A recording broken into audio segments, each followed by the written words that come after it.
प्रयागराज नैनी में millennium world school द्वारा आयोजित की गई नई राष्ट्रीय शिक्षा नीति पर कार्यशाला। नई राष्ट्रीय शिक्षा नीति पर मिलेनियम वर्ल्ड स्कूल द्वारा सीबीएसई सेंटर सीईओ के सहायता से कार्यशाला का आयोजन किया गया, जिसका प्रकरण था नई शिक्षा नीति व वित्तीय साक्षरता। इस कार्यशाला में मुख्य अतिथि के तौर पर डॉक्टर असीम मुखर्जी, जो कि वाणिज्य एवं व्यवसाय प्रशासन विभाग के प्रोफेसर पद पर भी कार्यरत हैं, उन्होंने नव शिक्षकों के लिए सलाहकार बनते हुए कई वर्कशॉपों को भी संचालित किया है। उन्होंने इस वर्कशॉप को भी संचालित किया। आज का वर्कशॉप न्यू एजुकेशन पॉलिसी का कैसा लगा, आइए हम उन्हीं प्रतिभागियों की उन्हीं के ज़बानी सुनते हैं। मैडम, आप अपना नाम और कैसा लगा बताइए। मेरा नाम खुशबू त्रिपाठी है। बहुत अच्छा लगा, बहुत अच्छा एक्सपीरियंस था। आप बताइए। मेरा नाम एरिका जॉन है। बहुत इंटरेक्टिव सेशन था, बहुत हम लोग को नई चीज़ें जाने भी जो हम लोग को नहीं पता थी। आप बताइए मैडम। मेरा नाम शिखर स्तोगी है और मुझे वर्कशॉप ज्वाइन करके बहुत अच्छा लगा। ये एक्सपीरियंस हमें हमेशा याद रहेगा। चलिए देखिए, आप बताइए मैडम। मैम, मेरा नाम विभा पांडे है और बहुत ही अच्छा, बहुत ही कुछ सीखने को मिला यहाँ पे हम लोग को। जो हम लोग को नहीं पता था वो भी हम लोग जाने, बहुत अच्छा था सर। चलिए हम अब इस कार्यक्रम के संयोजक श्री विजय राय जी से पूछेंगे कि क्या अगले वर्कशॉप कैसे रहेगी, पूरी क्या भूमिका थी, बताएंगे।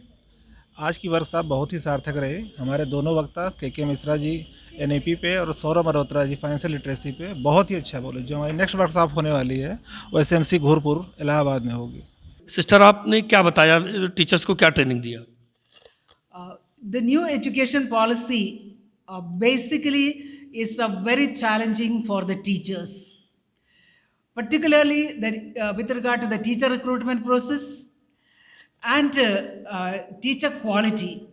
It gives a lot of stress on the teacher training program, how the teachers have to be trained, how they need to be recruited, and to implement this new education policy. The new education policy highlights competency-based learning, skill-based learning, to teach local, reach global.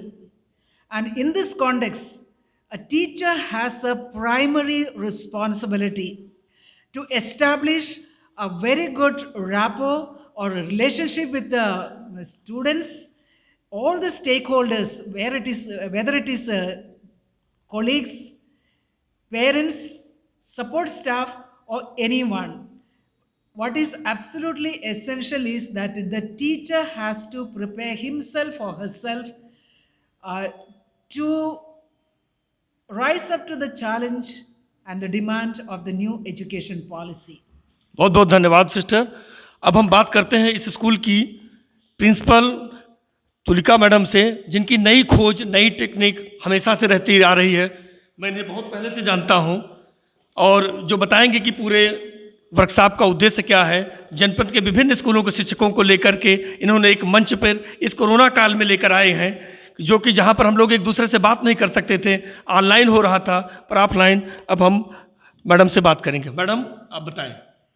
पहले तो सभी दर्शकों को मेरा नमस्कार। और ये workshop जो हमने आज यहाँ पे ऑर्गेनाइज करी थी, जिसका टॉपिक था नेशनल एजुकेशन पॉलिसी, इसका उद्देश्य सिर्फ इतना है कि हमारे शिक्षकों को, जो कि शिक्षा से सीधे जुड़े हुए हैं, उनको सरकार की नीतियों के बारे में पूर्ण रूप से जानकारी मिले। कोरोना काल में जहाँ हम सारे वेबिनार्स अटेंड कर रहे हैं, तो आपस में एक दूसरे से ना मिलना, ना मिल पाना, इस व्यथा को व्यक्त करना बड़ा ही मुश्किल होता है। तो हमने ये बीड़ा उठाया, हमने ये एक चैलेंज एक अपने आप को भी दिया और अपने टीचर्स को भी दिया कि हम सब पूरी सावधानी को रखते हुए, सारे नियमों का पालन करते हुए एक ऐसी वर्कशॉप का आयोजन करें जिसमें कोरोना काल में जो सबसे महत्वपूर्ण बात मुझे लगता है सरकार की नीतियों में सबसे महत्वपूर्ण नीतियों में से एक रही नेशनल एजुकेशन पॉलिसी, उसके बारे में पहले चर्चा हो। क्योंकि आने वाले कई वर्षों में हमें इन पॉलिसीज़ के द्वारा या इन नीतियों के द्वारा अपने स्कूलों का, अपने संस्थानों का संचालन करना है।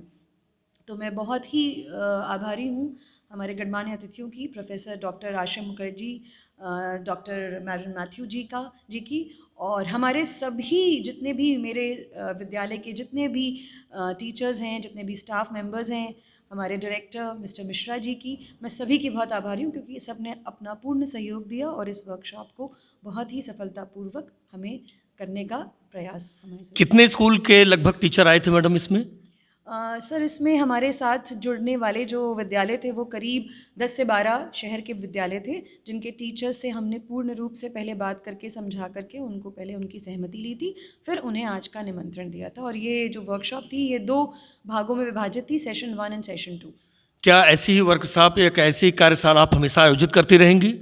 देखिए हमारा जो विज़न है एकेडमिक एक्सेलेंस, ये मैंने इस 21-22 में अपने स्कूल का एक मोटो रखा है, एकेडमिक एक्सेलेंस। तो इस दिशा में हम कार्यरत रहेंगे। हमने ऐसा अपने कैलेंडर में ऐसा प्रोविज़न बनाया है कि हम हर 2 से ढाई महीने में ऐसी वर्कशॉप्स करेंगे जहां टीचर्स को आपस में अपने संस्थानों के व्यक्तिगत समस्याओं को भूलकर जुड़ने का मौका मिले। मैडम ने नई सोच, नई तकनीक के साथ इस कार्यशाला का आयोजन किया और इन्होंने भरोसा दिलाया है कि आने वाले समय में ऐसी कार्यशाला का आयोजन करती रहेंगी। कैमरामैन ज्योति जी के साथ अनुराग पांडे।